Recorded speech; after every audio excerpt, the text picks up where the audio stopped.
Rich Eisen addressed the armchair analysts and online critics head-on. Shedeur Sanders just received his opportunity, and the backlash arrived immediately. Eisen responded with a clear, point-by-point case explaining why the criticism misses the mark. If you thought Shedeur's rise was rapid, Eisen's analysis puts it in proper context. Here's what he laid out on air. Already speaking in Cleveland high schools. Weekend after, flying out immediately to get to work. But his character's terrible, right?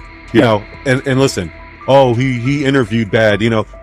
According to who? The New York Giants? No offense, Bert. The same New York Giants that gave Daniel Jones a huge contract and let Saquon Barkley out the door. That's the intel we're trusting here? That was for him to celebrate. He just made, I mean, look, he put in work in college.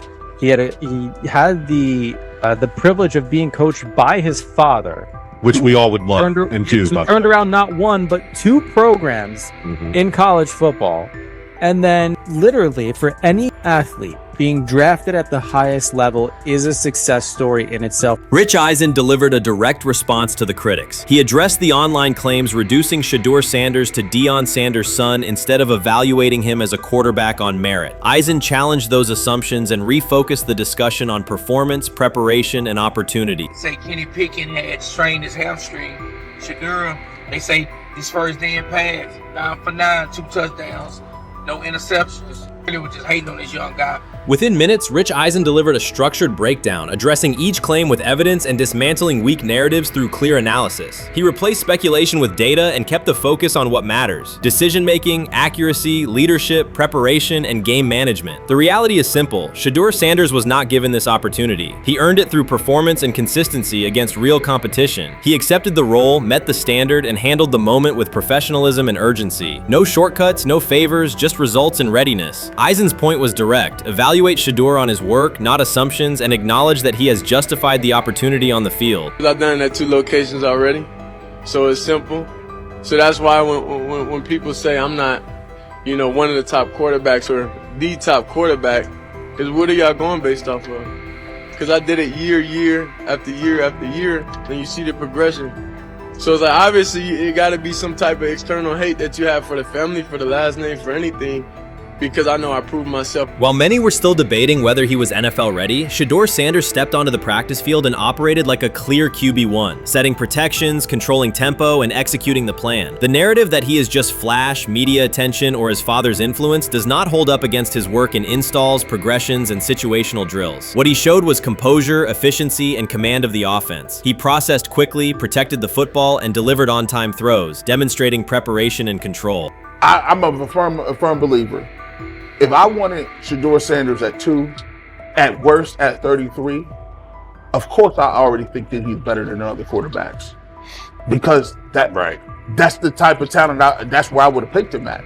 And if he was at 2 or 33, and he still had the same exact skill set, we would be talking about him starting and playing. Right. Well, there'd only be 3 quarterbacks. It'd be 3 quarterbacks, not 4. Not 4, yeah. But since he moved to the 5th round, that's cool. They might have to go along with it. But to me, I think if you ask who got the best tools, I'm going with Shedeur Sanders. From the first day of camp, he was not there to get by. He arrived to lead. There was no hesitation in installs, no lapses in fundamentals, just precise timing, clean footwork, and consistent velocity to every level of the field. He managed protections, controlled cadence, and delivered in situational work, showing command rather than learning on the fly. The approach was efficient and disciplined, with attention to detail and progressions and ball placement that reflected preparation, not improvisation. At the same time, Rich Eisen addressed the narrative directly and backed it with evidence. He laid out clips, context, and performance markers to cut through speculation. Eisen emphasized that Shedeur Sanders did not step into this moment because of publicity. He built toward it through sustained work, resilience, and results. The background, media readiness, high football IQ, and a professional approach was developed over years, not days, and it translated to immediate operational control of the offense. The resistance came from familiar places. Some in the traditional guard still framed mobile quarterbacks as limited and expected the nepotism label to define him. That view did not hold up against what was on the field: composure under pressure, secure decision-making, accurate throws into tight windows, and consistent execution in red zone and 2-minute sequences. Eisen's point was clear: evaluate Shedeur Sanders on performance and readiness. The evidence shows he earned the opportunity and is meeting the standard with accountability and consistency. Yeah, teams didn't draft him because they didn't think he was first-round talent. And the quote we played and that's on the screen, I think is flatly wrong. We all know this shouldn't have happened. Yes, it should have. It should have happened because this wasn't. Now, again, teams can be wrong. The league as a whole can be wrong. Hell, the Baltimore Ravens drafted a 25-year-old tight end before they drafted Lamar Jackson in the same draft. The die is not cast on who Shedeur Sanders. He stated it plainly. This is not a celebrity appearance. This is a quarterback with pocket presence, leadership, and decision-making that stands on its own. You either show it or you settle into a backup role. Shedeur Sanders is not auditioning. He is establishing himself as the starter. When the opportunity arrived, whether through injury, trade, or depth chart changes, Shedeur was prepared and delivered. He did not hesitate. He executed the offense and finished drives. As others tried to catch up to what they were seeing, Rich Eisen reinforced the same message he has been repeating: evaluate the work. Camp reports have been consistently positive, but the important shift is how the performance is being received. Casual attendees who came to observe left talking about Shedeur's command and poise. Detailed observers focused on his pre-snap reads, protection checks, and audibles, highlighting the mechanics, timing, and ball placement that support efficient, controlled play. I'm about to unleash about Shedeur Sanders. I just watched what happened to Shedeur Sanders in the Cleveland Browns' third and final preseason game. And I'm outraged, I'm sickened, and I'm saddened. By the way, Shedeur continues to be treated in the National Football League now by those sorry-ass Browns and sorry-ass Kevin Stefanski. The Cleveland Browns are once again mishandling a promising quarterback. Skip Bayless criticized the organization for failing to develop Shedeur Sanders and for misusing his skill set. He argued that the team's decisions are undermining Sanders' progress and turning a major investment into a cautionary example. Bayless pointed to inconsistent usage, questionable play calling, and a lack of clear direction as key issues limiting Sanders. He said the Browns need a defined development plan and stronger support if they expect Sanders to succeed. Skip Bayless delivered a direct, critical assessment this week. After seeing Shedeur Sanders in a Browns uniform, he argued that Cleveland is mishandling the quarterback and undermining his development. Bayless said the team's approach shows poor planning and inadequate support around Sanders. He dismissed excuses about strategy and emphasized the need for better coaching, deployment, and protection. In his view, the Browns are setting themselves up for problems before the season begins unless they establish a clear plan for Sanders. Given the team's recent decisions, his reaction is understandable. Cleveland has a history of inconsistent quarterback development. Shedeur Sanders is a premium prospect, the son of a Hall of Famer, a proven college performer, and a widely recognized figure. The organization should prioritize his reps, protection, and a clear development plan, not place him behind Dylan Gabriel as if he were a secondary option. But I'm going to answer this question by saying Shedeur Sanders, and I'm going to tell you why. I think he's being set up to fail. That's right, I'm going to say it. Okay. Here we are on national television, right? There's been 11 practices, if I remember correctly. He's been starting against, he's been playing against the third unit. He's fourth on the depth chart. And then suddenly you throw him into the start line, and he hasn't had any reps for the first team at all. Think about that. So you're just going to throw him to the wolves like that, huh? I mean, you know, if he had first team snaps in practice. Yet here we are. Cleveland has one of the most publicized prospects and is handling him like a depth piece. The broader issue is the franchise's long record of quarterback instability and inconsistent development. That history colors every move they make. When the Browns draft a quarterback, fans don't anticipate a long-term answer. They brace for another reset. Shedeur Sanders should be treated as a priority, not as an afterthought behind Dylan Gabriel. Let's give him a chance. Let's give him a chance with the play calling. You know you have an offensive line that isn't playing that well. So what do? Why not just play the short game so he can get the ball out of his hands very fast to run a competent goddamn offense? Outside of that, Shedeur has to be better in understanding that the offensive line that you're working with right now is not adequate.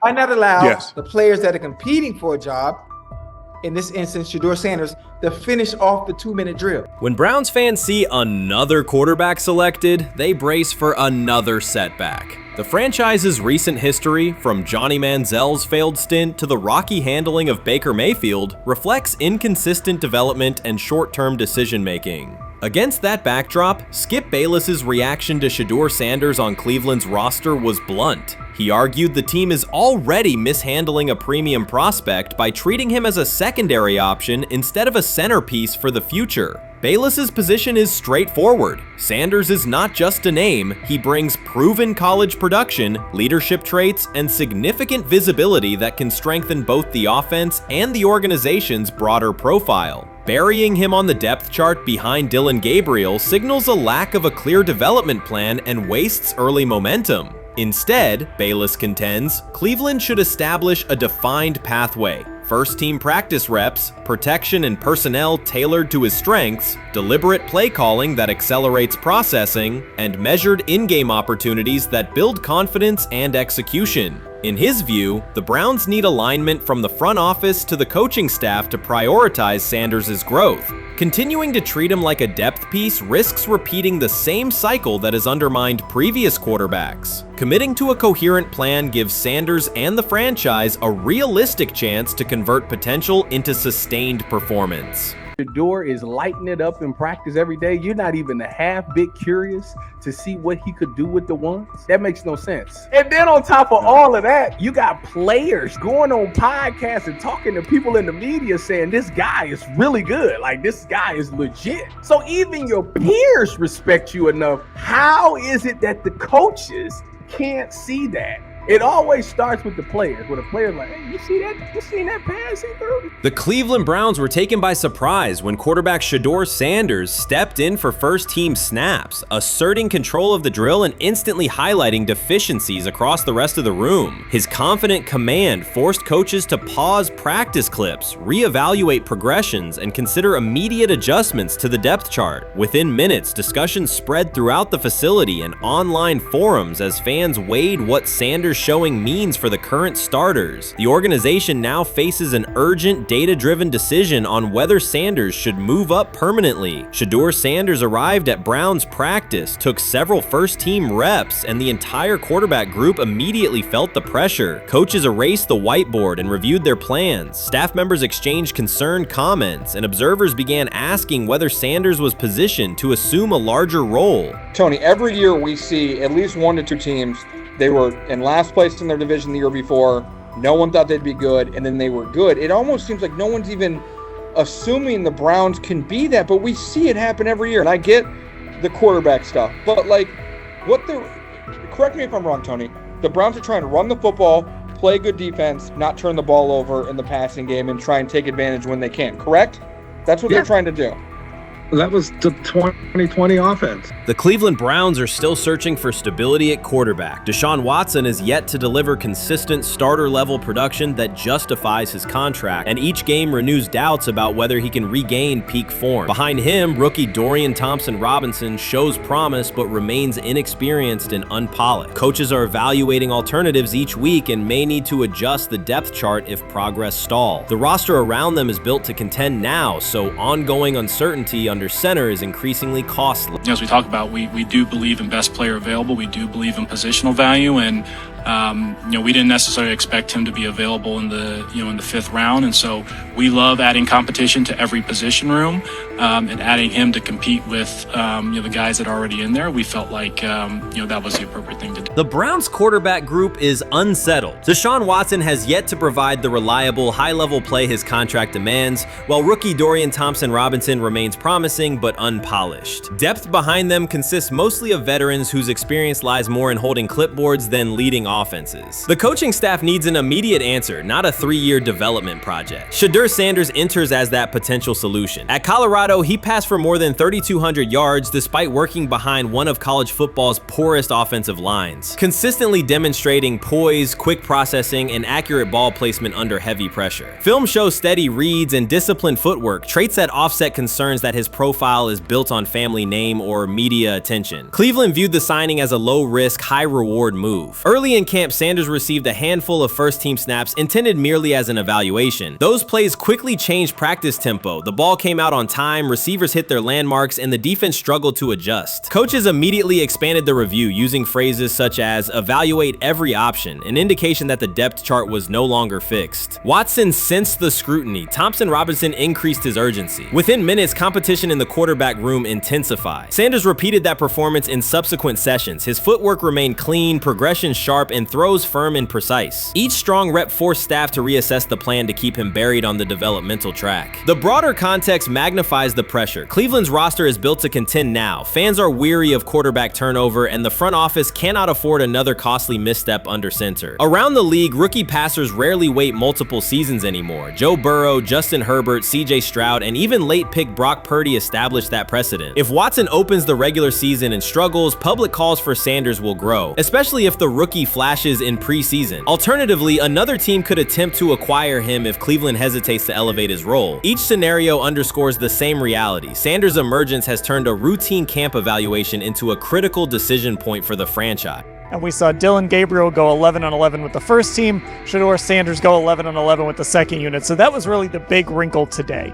Yes, and of course, it was the first time that we have seen Shedeur Sanders get any of those coveted 11-on-11 reps. Of course, again, it wasn't with the first team offense or against the first team defense, but it's progress. And that means that he's going in the right direction, that the arrow is pointing up. He's coming up the learning curve. So that's good for him.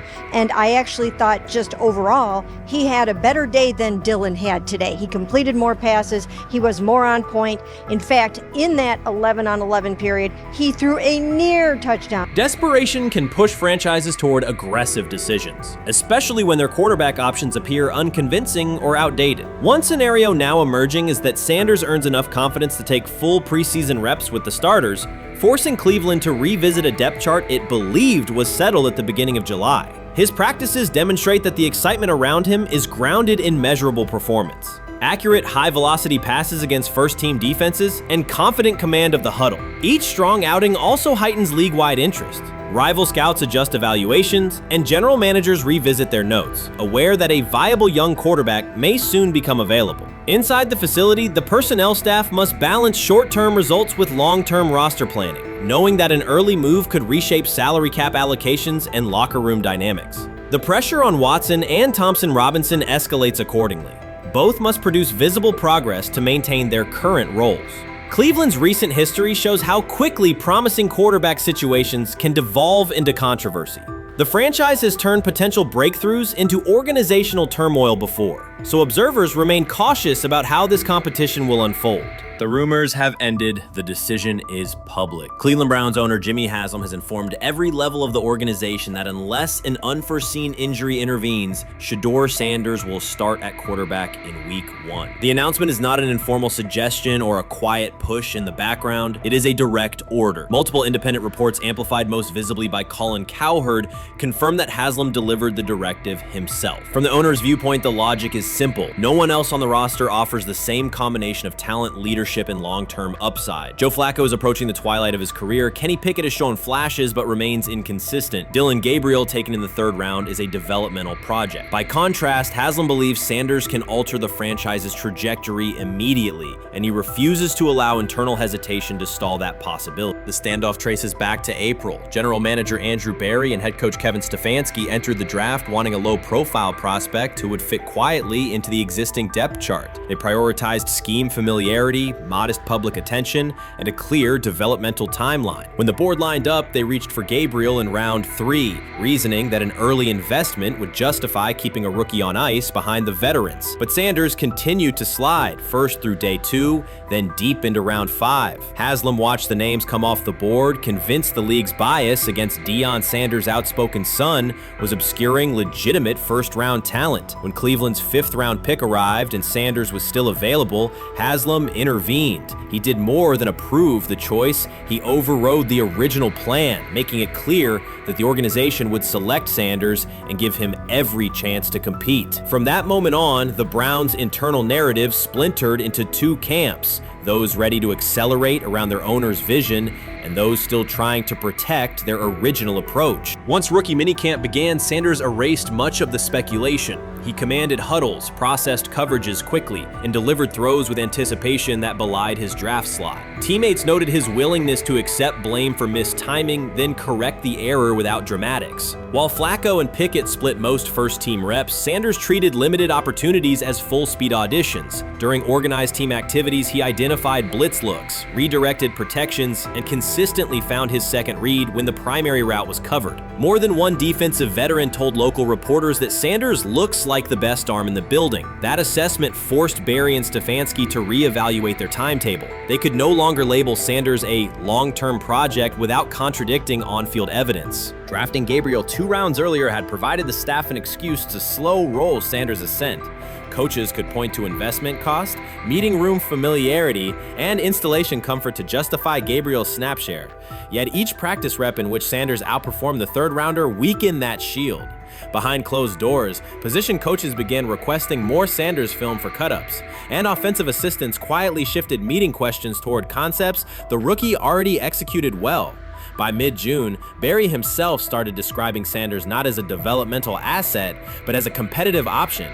Those subtle linguistic changes signal the front office's recognition that the narrative had moved beyond their control. Haslam's history with quarterbacks is well documented. His pushes for Johnny Manziel, Baker Mayfield, and Deshaun Watson were high-visibility swings, each driven in part by a desire to generate excitement as well as wins. Critics highlight those choices to question his evaluation track record, yet Haslam perceives Sanders differently. Where Manziel carried off-field concerns, Sanders brings a reputation for professionalism. Where Mayfield's leadership style divided veterans, Sanders' approach has united receivers and linemen. Where Watson's trade involved unprecedented controversy, Sanders arrived at minimal draft cost. Haslam sees a rare chance to capture star potential without mortgaging the future, and he is unwilling to cede that upside to cautious pacing. Cleveland's supporters, weary of revolving door quarterbacks, have rallied around Sanders with unexpected speed. Sales of customized Sanders number 2 jerseys surged within days of rookie minicamp. Training camp ticket requests spiked once local media circulated videos of Sanders making NFL-caliber anticipation throws during 7-on-7 periods. The mood in Northeast Ohio has changed from tentative hope to active belief. Longtime season ticket holders who once shrugged at preseason storylines now debate Sanders' footwork at neighborhood barbecues. Social media engagement for Brown's content has climbed, driven by highlight compilations of the rookie threading seam passes between linebackers and safeties. All of this places Kevin Stefanski in a fragile position. If he opens week 1 with a veteran starter and the offense sputters, criticism will be swift. Each stalled drive will be interpreted as evidence that he ignored the owner's edict and the fan base's intuition. Conversely, if he names Sanders the starter solely under pressure, any early struggles could be framed as proof that Sanders was rushed, further exposing Stefanski to blame. The only sustainable solution is conviction. Either stand behind a veteran with clear strategic reasoning or embrace Sanders fully and structure the offense around his strengths. Splitting the difference, rotating series, delaying first-team reps, or using vague competition language will satisfy no one and likely jeopardize locker room clarity. Sanders' personal approach has reinforced Haslam's confidence. Instead of taking post-draft downtime, he traveled to Texas to train in full Browns gear at facilities near his father's home. The leaked clip of Sanders executing footwork drills in helmet and pads wasn't a marketing ploy. It was a glimpse into a quarterback visualizing Week 1 live. Team personnel who viewed the footage recognized purposeful rehearsal, cadence calls, pocket movement against simulated pressure, and follow-through adjustments based on imagined rush lanes. Observers asked why a rookie would conduct such intense solo sessions in May. The answer is straightforward. Sanders does not view himself as a developmental pick. He considers himself the starting quarterback of the Cleveland Browns and prepares accordingly. On pure ability, Sanders' arm strength ranks with the league average for starters. His accuracy to the intermediate middle, an area where the Browns' current scheme generates high-leverage completions, has drawn consistent praise from receivers. The primary areas still under review are blitz recognition and live bullets and timing on deep outbreaking routes versus press coverage. Those developmental checkpoints are significant, yet daily practice reps show acceleration. In contrast, Flacco's mobility limits the boot action game that Stefanski installed to help Mayfield early in his tenure. Pickett can extend plays, but struggles to attack tight windows between linebackers and safeties, an essential requirement in Cleveland schematics. Gabriel remains an unknown at NFL speed. Thus, the competitive landscape favors Sanders sooner than the coaching staff originally planned. The franchise now stands at an inflection point. Haslam's mandate, the locker room's growing support, and the fan base's enthusiasm all tilt towards Sanders. The front office's earlier strategy, anchored in patience and quiet development, is increasingly untenable. Barry's shift in messaging indicates grudging alignment, but final authority over the depth chart rests with the coaching staff, unless ownership directly intervenes on game day decisions. A move rare, but not unprecedented in the NFL. Should Stefanski align with the owner and name Sanders the starter before preseason concludes, he can claim proactive vision and tailor the offense through training camp. Should he resist and open with a veteran who falters, he risks rapid loss of credibility and possibly his position. Either path carries pressure, but only one aligns with the momentum sweeping through the building.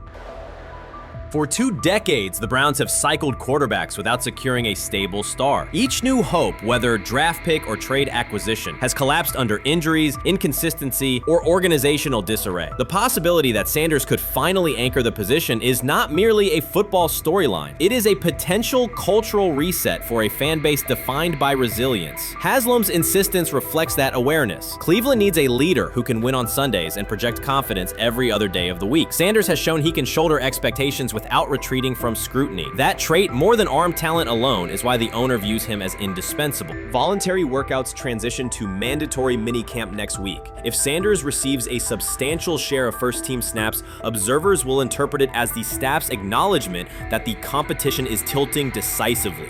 A public declaration may not follow immediately, but every rep allocation is a signal. If, however, the staff continues funneling most top unit snaps to Flacco or Pickett, tension will escalate. Local media will question the evaluation process. National analysts will debate the merits of letting a rookie learn through live action versus controlled practice. Inside the facility, players will recognize any disconnect between performance and opportunity, and unity could fray. The Browns have reached a decisive moment. Shedeur Sanders has demonstrated the skill, poise, and work ethic to justify starting in week 1. Jimmy Haslam has publicly positioned him as the future, and by implication the present, of the franchise. Kevin Stefanski and Andrew Barry must either endorse that vision or brace for the consequences of delaying it. For Cleveland fans, the significance is clear. A legitimate chance to exit the cycle of quarterback uncertainty and rally behind a signal caller capable of commanding the field and galvanizing the city. Whether that opportunity is seized promptly or postponed will define the Browns' 2025 season and likely the tenure of the decision makers involved. This is exactly what he says. I'm told the footage of Shedeur Sanders meeting with the Giants is so bad that both the Browns and the Sanders family have threatened legal action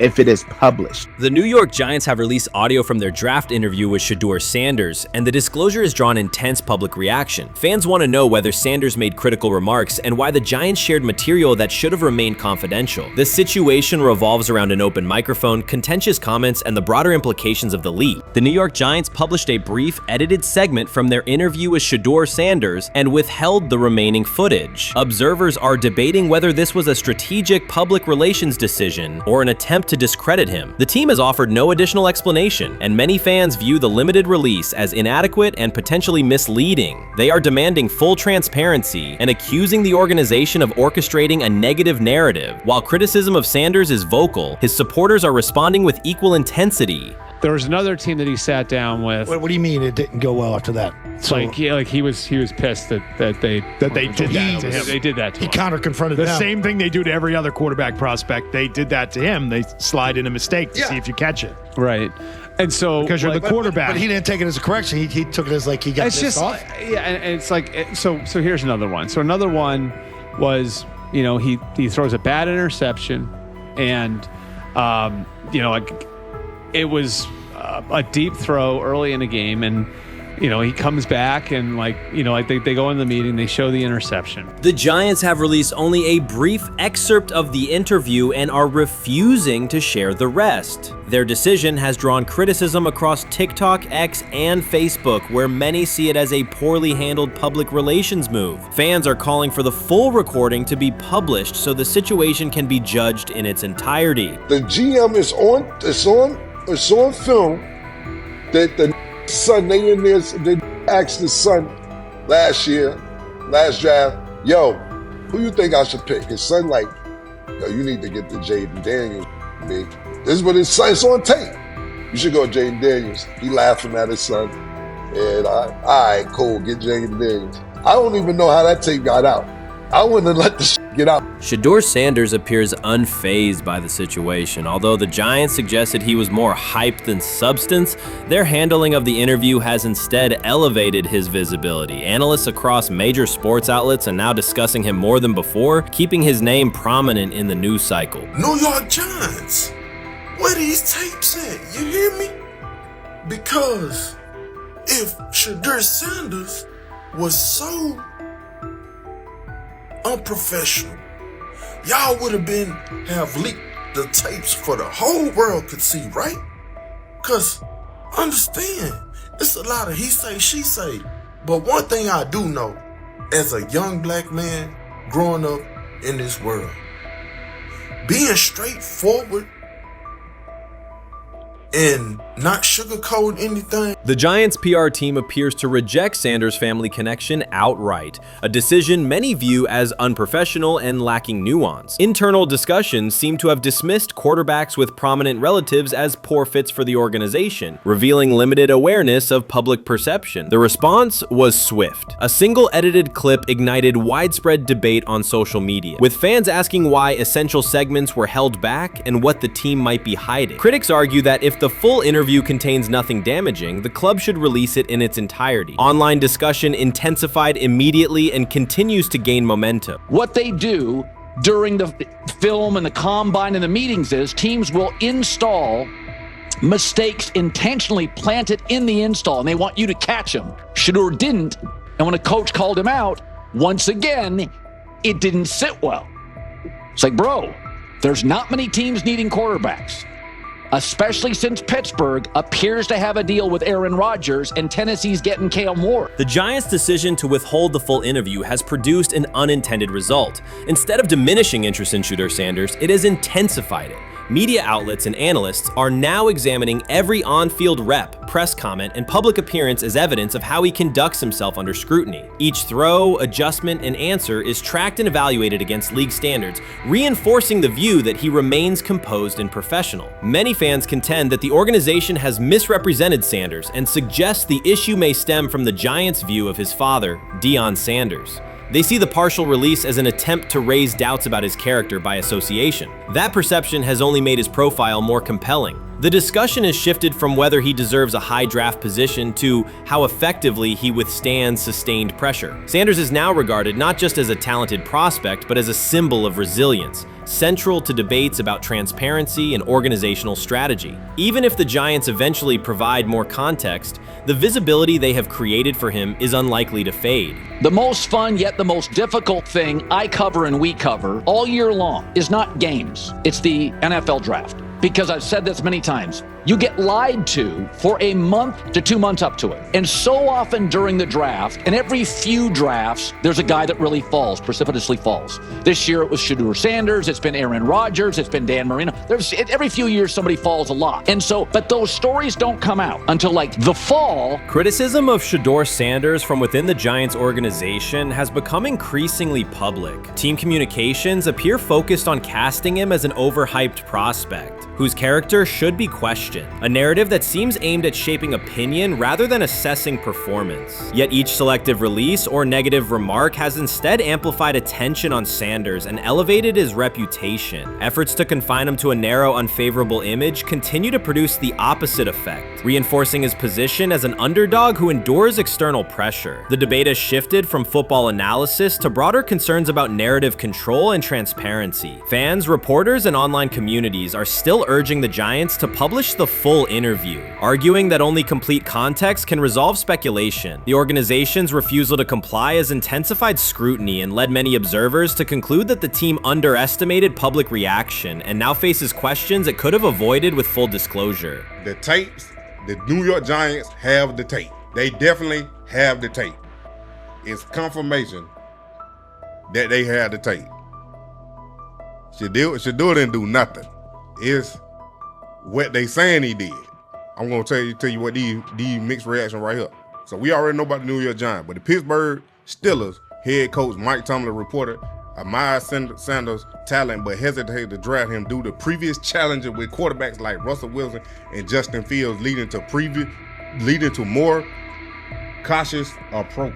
Las Vegas Raiders. Sanders met with Raiders at the NFL scouting combine and expressed enthusiasm about potentially joining the team. His familiarity with the West Coast offense and quick release was noted positive, though concerns about his ceiling. Hours after the Giants posted that short audio clip, the timeline never slowed. Comment threads filled with frame-by-frame breakdowns, lip-read attempts, and side-by-side comparisons of what was said versus what was left out. Reporters called league contacts. No one could explain why a franchise would stir this level of curiosity only to seal the vault. Each refusal sharpened focus on Shedeur Sanders, turning routine throws into national talking points. Analysts kept circling back to the same note. His cadence at the line looks unchanged, steady against the noise. Hashtags demanding the full interview, trend drop, and trend again. Podcast hosts bump scheduled segments to lead with the leak. Rival teams get asked how they would handle a similar situation, then quietly check their own archives. Inside Giants headquarters, the plan to shape the story looks less like strategy and more like a slow burn spotlight they can't switch off. And now every preseason snap, every media availability, every stray sideline camera angle gets fed into a loop that asks, what are they still hiding? The file remains locked. Curiosity keeps compounding. Until someone presses upload or steps to a podium and explains the redactions, the subject drifts away from depth charts and play design, fixing instead on secrecy, control, and the risk of underestimating how fast attention turns pressure into permanence. Momentum isn't fading, it keeps recalibrating. Louder, impossible to mute. Many observers declared Deion Sanders was finished. They argued that his public style attracted unnecessary attention, that his health had deteriorated too far, and that his coaching career was approaching an abrupt conclusion. They misread his resolve. When speculation intensified, Sanders did not schedule a press conference or issue a formal statement. Instead, he released a short video recorded at his Texas home, walking alongside recording artist Lil Wayne. The footage established two facts. Although Sanders still walks with a limp, he remains active, and he intends to return to the sideline. Reports from USA Today and ESPN confirm that Sanders had temporarily left Colorado to recover from a significant, undisclosed medical condition. He lost 14 pounds and missed several summer practices, leading to widespread debate about his future. Unofficial sources suggested complications related to previous blood clot issues, but no official diagnosis was provided. Throughout Sanders' absence, numerous media outlets framed his situation in crisis language, frequently questioning whether he would coach again. By comparison, when coaches such as Lincoln Riley paused their duties for health or family reasons, coverage emphasized understanding and patience, an imbalance that reflects a common difference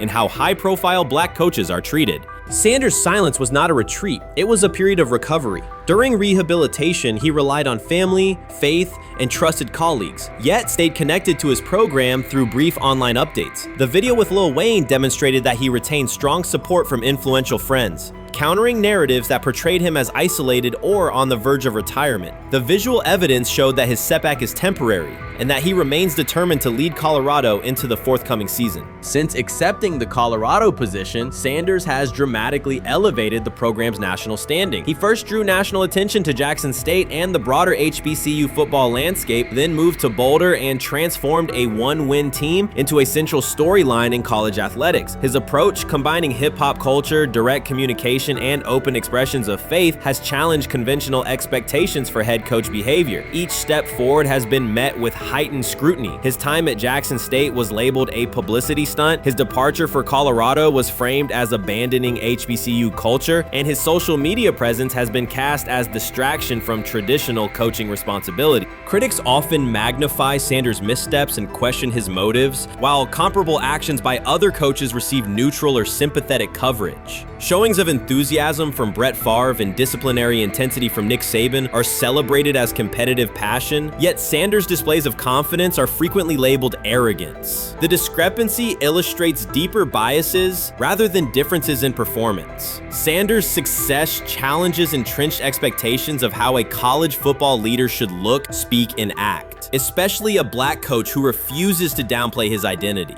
During his convalescence, Sanders maintained close communication with his staff and athletes, reinforcing the standards he had established: discipline, accountability, and belief. The program's daily messaging continued to emphasize preparation and resilience, signaling that Sanders' influence persists even when he is away from campus. Athletes echoed his mantras during workouts, confirming that his leadership extends beyond physical presence. Sanders acknowledges the seriousness of his medical challenge, but has refused to let it define him. He has publicly discussed leaning on scripture and prayer, explaining that his purpose as a mentor, father, and coach extends beyond personal adversity. In that context, the video of him walking in the Texas sun was less a strategic media effort than a straightforward demonstration of continued commitment to his team and mission.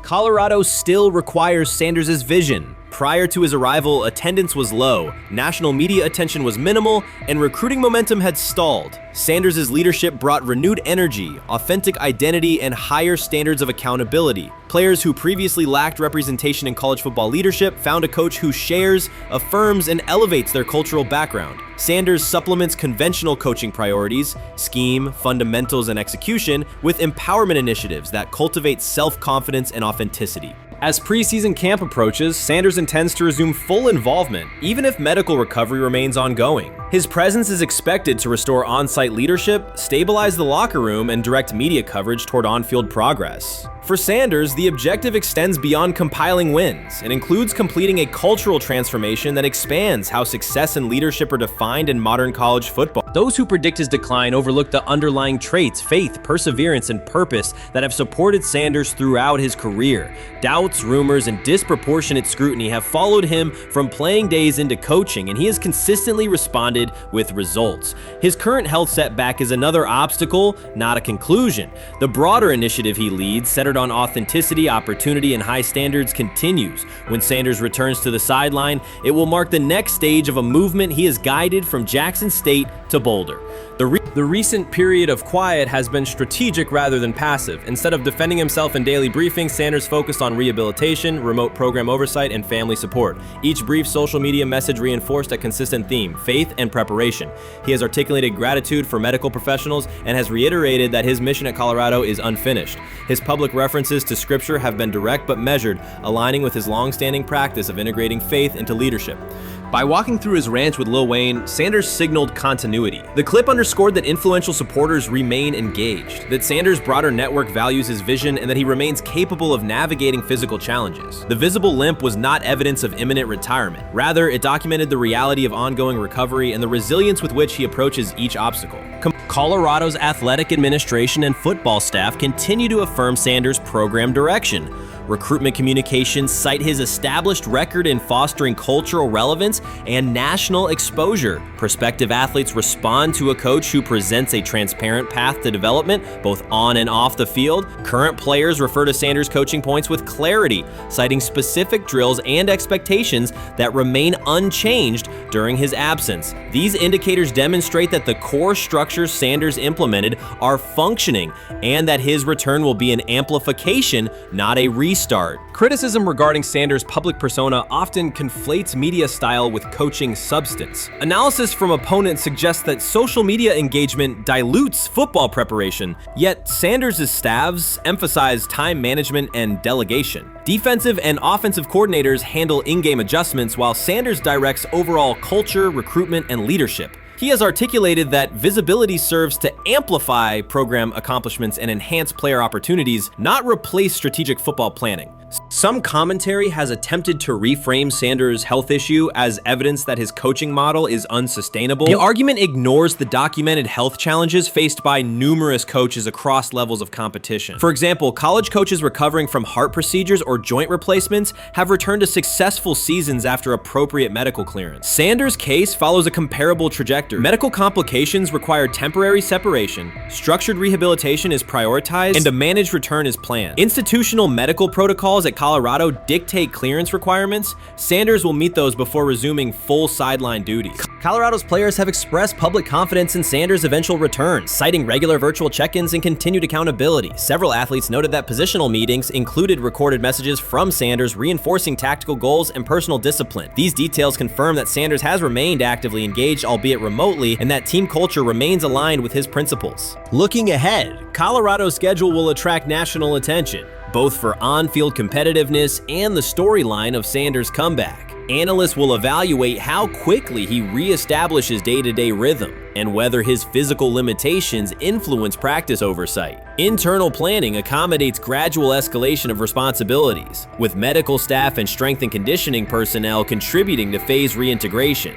The broader significance of Sanders' return extends beyond Colorado. His visibility continues to challenge prevailing narratives about leadership styles and pathways in college athletics. By prioritizing authenticity, open articulation of faith, and cultural expression, Sanders offers a contrasting template to more conventional models. His eventual recovery and sideline presence will reinforce the argument that diverse leadership profiles can succeed in elite collegiate competition. In summary, rumors of Deion Sanders' coaching demise were premature. Verified reports confirm a substantial but temporary medical setback. He used the time away to focus on health, sustain program engagement, and rely on a support system anchored in family, friends, and faith. His recent public appearance demonstrated active recovery and reaffirmed his intention to resume leadership in Boulder. The forthcoming season will test Colorado on the field, but it will also underscore the durability of Sanders' vision, one that combines competitive ambition with cultural resonance. Observers who continue to question his longevity overlook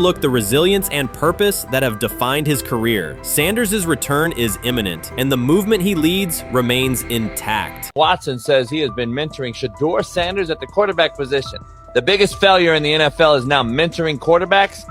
The most overpaid underdeliverer at the position is now mentoring 2 rookie QBs and a Super Bowl champ.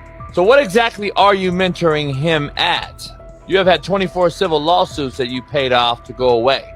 And when you play, you are as ass as those massage therapists are, apparently.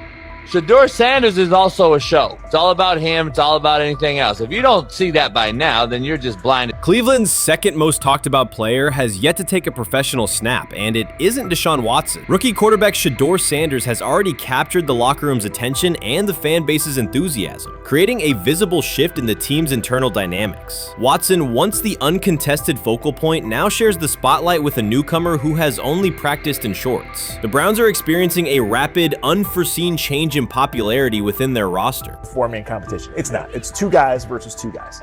It's the 2 older guys to be the starter. Yeah. It's the 2 younger guys to position themselves however it may be and show little improvement every single day, right? So, of all the things I'm watching the first 5 when they break a session, the first 5 with the veterans, with the ones. Who's in there, where are they going? The ball's going to Jerry Judy, right? Flacco's no dummy, lasts as long as he has, right? He can really whiz it. But as we go on, I want to watch these guys because they probably just got plays installed Tuesday, and they're out there running them Wednesday. Shedeur Sanders arrived in Cleveland and immediately commanded attention. The rookie has yet to take a preseason snap, yet the energy around him inside the building and across social media eclipses what many veterans receive in an entire season. Fan enthusiasm is so strong that Deshaun Watson's jerseys are already drifting toward the clearance rack at the team store. In a matter of days, Sanders has become the roster's second most popular figure, while Watson watches his once secure QB1 status and public approval shrink by the hour. Shedeur or Deshaun? Who do you want as your quarterback next year? Honestly, Shedeur. I love Deshaun though. Like, I don't understand all the hate for Deshaun. You get hurt and you get booed, bro. That's foul. That might be the foulest I ever seen. The Browns' social media staff posted a single candid photo of rookie quarterback Shedeur Sanders releasing a warm-up throw, and the response was immediate and overwhelming. Fans saturated timelines with edits of themselves alongside him, while Deshaun Watson's routine practice reps drew comparatively little notice. Although an official Sanders jersey has not been released, unauthorized versions are already moving at a pace that exceeds merchandise sales for several other AFC North teams. The surge in interest marks one of the most intense fan reactions Cleveland has experienced in recent memory. The excitement surrounding Shedeur also triggers a wave of criticism. Veteran analysts, anchored in a 1980s mindset, question whether his style will translate into lasting success. They focus on his NIL earnings, social media presence, and visible confidence, arguing that the image overshadows substance. To them, outward self-assurance appears to be a distraction rather than a competitive asset. Even a simple smile or brief display of personality is cited as evidence that he lacks the measured discipline they expect from a starting quarterback. Critics claim Shedeur Sanders is notable only because of his father, overlooking the performance he delivered at Colorado. Many of those same observers ignored the Buffaloes until Deion Sanders made national headlines, yet they now question whether his son has earned the attention. They want rookies to keep quiet, carry clipboards, and wait 2 seasons before challenging for a starting role. Sanders is disregarding that script from the moment he arrived. His presence has already turned Cleveland's quarterback discussion into a genuine two-man competition before a single preseason snap. Deshaun Watson maintains publicly that the situation does not concern him, but it is hard to believe the pressure is not real. A fully guaranteed contract protects his paycheck, not his standing in the locker room. Sanders, meanwhile, is translating charisma and early momentum into tangible influence with teammates, coaches, and fans, reshaping expectations for who will lead the Browns on opening day. I'm a firm believer. If I wanted Shedeur Sanders at 2, at worst at 33, of course I already think that he's better than other quarterbacks. Because that's the type of talent, that's where I would have picked him at. And if he was at 2 or 33, and he still had this same exact skill set, we would be talking about him starting and playing. Right. Well, there'd only be 3 quarterbacks. It'd be here, 3 not quarterbacks, 4. not 4. Yeah. But to see move to the 5th round, that's cool. They might have to go along with it. But to me, I think if you ask who got the best tools, I'm going with Shedeur. Shedeur Sanders has not taken a single professional snap, yet discussion about him has split NFL social media into 2 camps. One side already argues he should start immediately. The other worries about what that means for veteran quarterbacks like Deshaun Watson. Reporters now line the perimeter of Browns camp, scrutinizing every inconsistency in Watson's spiral and every precise throw from Sanders during drills. Each well-placed pass is clipped, posted to TikTok, and captioned as evidence of a future QB1. Cleveland is no stranger to quarterback drama, but this situation is different. Rather than cycling through another unproven starter, the franchise is dealing with a rookie who entered with more polish, public attention, and perceived readiness than most first-year players. Fans chant Sanders' name before he has appeared in a preseason game, while the established starter works to maintain his relevance. The atmosphere is not yet a full controversy, it is a countdown. Traditional analysts insist on the importance of experience and respecting the process, yet Sanders is progressing on the timeline set by the supporters who already view him as the next leader of the offense.